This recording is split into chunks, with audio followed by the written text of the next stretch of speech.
Hello everyone. So আজকে আমি ভাবলাম যে আমার বোন সবসময় খুব ইয়াম্মি করে নুডলস বানায়, তো আজকে আমি এটা ভিডিও করি। আর আমার বাসায় অলওয়েজ ক্যাপসিকাম, পেঁয়াজের কলি, টমেটো, এগুলো সব কিছু একদম ফ্রোজেন করা থাকে, একদম কেটে কুটে রেডি করে, জাস্ট যাতে কোনো ফ্রাইড রাইস বা কিছু করার সময় যাতে দেওয়া যায়।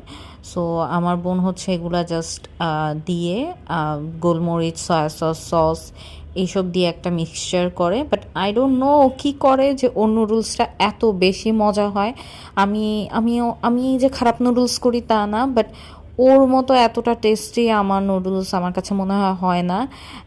তো ওর নুডলস আমার খুব বেশি পছন্দ। আর আমি আজকে ওকে বলছিলাম যে লম্বা লম্বা নুডলসগুলো দিয়ে আলু দিয়ে গাজর দিয়ে করতে, তো ইভেন আমি গাজরও গ্রেট করে আমি ডিপ ফ্রিজে রেখে দিই, কারণ যখন তখন কিছু একটা বানাতে ইচ্ছা করলে খুব প্যারা লাগে যে এই গাজর কুটবো, তারপর ক্যাপসিকাম কুটবো, তারপর সব কিছু কুটবো, আর সবসময় সব কিছু পাওয়াও যায় না হাতের কাছে। যেমন পেঁয়াজের কলিটা আমি শীতকালে প্রিজার্ভ করে রাখি।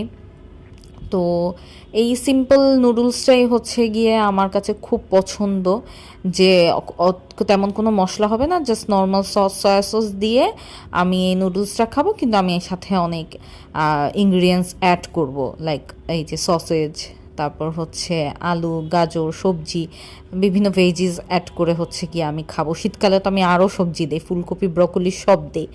তো এই নুডলসটা অ্যাকচুয়ালি আজকেও প্রচুর মজা হয়েছে খাইতে।